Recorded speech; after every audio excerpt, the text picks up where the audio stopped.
Hi, Jules Cruise Companion.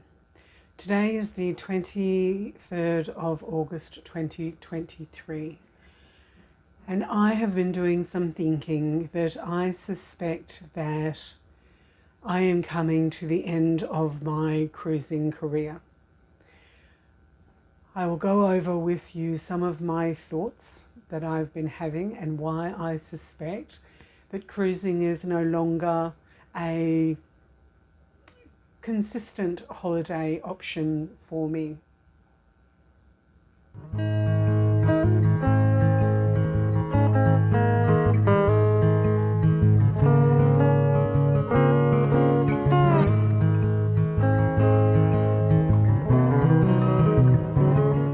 So I'll just do a bit of a recap. My initial cruise was Fair Star the Fun Ship in approximately 1984, 5, something of that nature. Then I had a huge break, and my next cruise would have been Disney Wonder in about 2007. I'd have to look back and see what my history is in relation to that.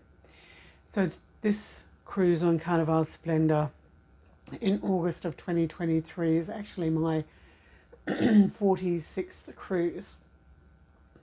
And I had a goal initially of getting to 50 cruises by December of 2023. I had wanted that before, but the pandemic spoils that plan. I would have probably got there in 2020, if not 2021, but my goal then moved to 2023, and through circumstance that hasn't happened. And so my next cruise is the 8th of December on Disney Wonder, then the 20th of December on Disney Wonder, and then I have cruise number currently 49 booked, and that is out of Brisbane on P&O Pacific Encounter, and that would be to the Melbourne Cup. So that will be the last week of October, first week of November of 2024, which at the moment is my 49th cruise, which if I can squeeze another one in earlier in the year, that will make November my 50th cruise, which would have been my ultimate goal of what I would have liked to have achieved in my cruising career. In my cruising career, I have actually travelled on a lot of cruise ships. I have travelled Suez Canal, Panama Canal. I've done transatlantic a few times, trans-Pacific. I've been Norway, I've been to the Bahamas, the Caribbean, I've been to and from the Pacific Islands, I've done a cruise out of Singapore, I've done the Mediterranean, East and West. I've also done a lot of land content. I've travelled to 63 countries over my travelling career, which started in 1983. I've done a lot of land content. Eastern Bloc countries. I've done a lot of America. I'm choosing not to go to America at the moment because of just the interesting political climate that seems to have evolved within America. I do have a lot of fabulous American friends who are just very liberal and open-minded, but because the population is in the hundreds of millions of people, it's just the proportion of people that have such a diverse belief structure and have a different belief in people's autonomy over their own body and etc., which is very political, because I am a very political person. I'm not gravitating towards America at the moment. America for me has been really important from a cruise perspective because of the density of cruising experience out of New Orleans, out of California and out of Florida, out of New York. There is just such a huge cruise density. Out of Seattle. From a cruising historical perspective, America has been very important to me, but going ahead in the future, I cannot see it being a priority to me for my cruise experience and cruise career. Other things that I have achieved over my travelling career, I have the YouTube channel, Jules Cruise Companion, of which you are potentially watching this video now. I have also written a book, Handy Cruise Companion, which has all the information for a novice cruiser, and it is available on Amazon.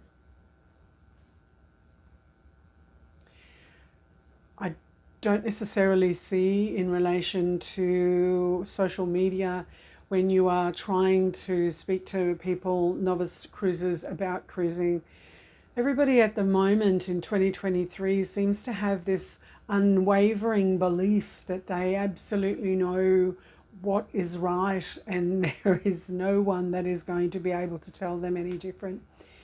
So I am actually struggling with the concept of social media as a form of connecting with people, of like-minded people of the cruise ilk.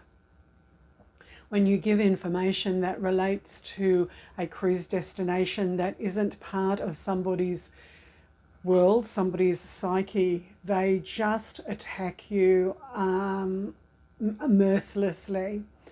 And I will just reflect on conversations about cruise travel insurance.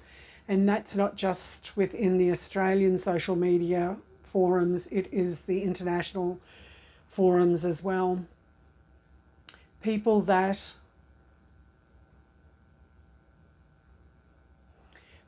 do not understand that their life experience and their world experience isn't actually what the world experience and life experience is for other people.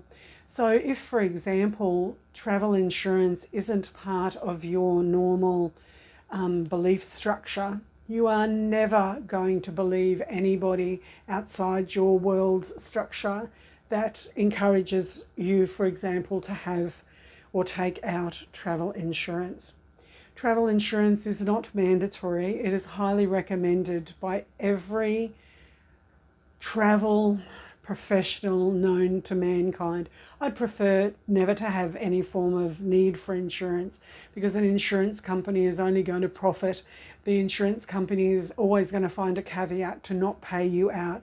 A travel insurance or an insurance company is never going to be anything that we genuinely want. We will always have to pay an excess over and above every time you make a claim. Your premium's going to go up. It's a business model that just doesn't make any sense, and it only makes to profit one group of people, and that is the business.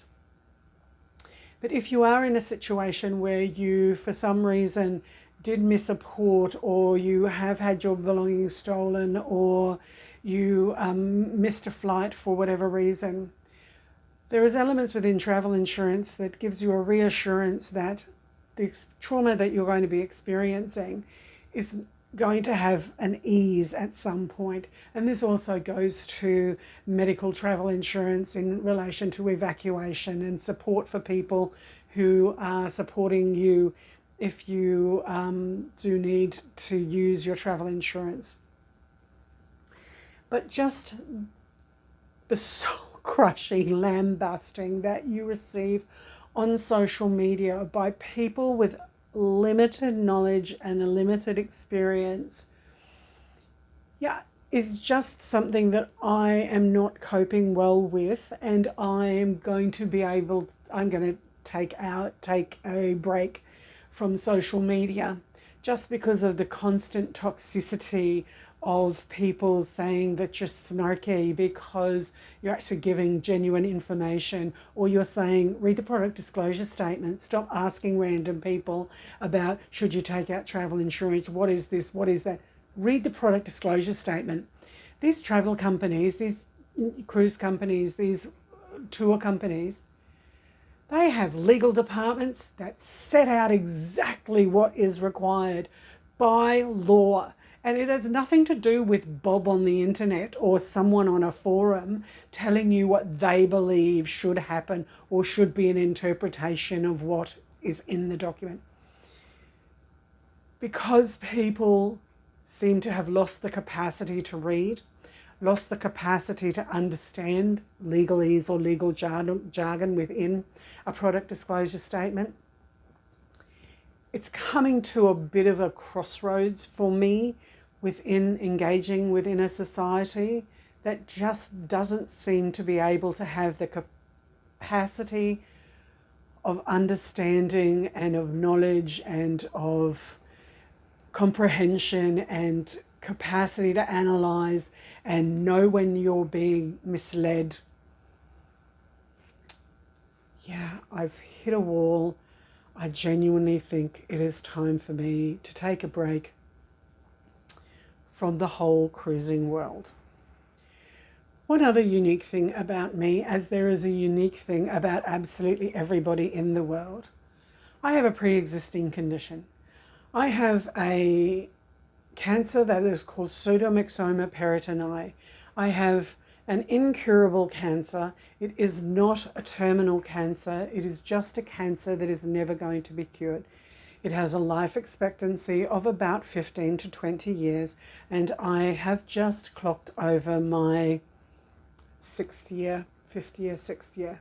So I'm going for regular screenings. My tumour markers have remained fairly constant since I had my first few operations, and I have not had many post-op complications in the last 18 months or so. I had for the first 4 or 5 years in and out of hospital continually. So as a human being on my journey, I have enjoyed all of my traveling experiences, and one of the things that cruising did give me from a Suez Canal cruise was the opportunity to go and visit Petra for the first time. Once I visited Aqaba, the Jordanian port of Aqaba on the Red Sea, it basically changed my life. I went and I visited Petra for the first time on a shore excursion. I didn't have an opportunity to see it all. I went on the rest of my cruise. I went on several other cruises. I finished my tour, my cruise, my whole trip, which was about 3 months. I was coming out of Russia. I went back into Jordan and I went and visited the north. I enjoyed it so much. When I came back to Australia, I turned myself around, and 6 months later, I went back for the 3rd time. And on the 3rd time, changed my life even more, or to a greater extent. And I have been to Jordan now a total of 10 times, and November of this year is going to be my 11th time, and I'm considering purchasing a property there because I just enjoyed the entire experience so much. On my Jules Cruise Companion, you will see other videos that is related to Jordan. You can see the quality of the videos has improved over the years that I've been going there. And I've also started another YouTube channel which is called Exploring Jordan with Jules, which I will upload more recent information on there when I get over there in November. But from a cruising perspective, I really suspect that my cruising career is not going to go much past 2024. I don't think it'll go into 2025. I just don't feel it in my waters. I don't have the passion for it.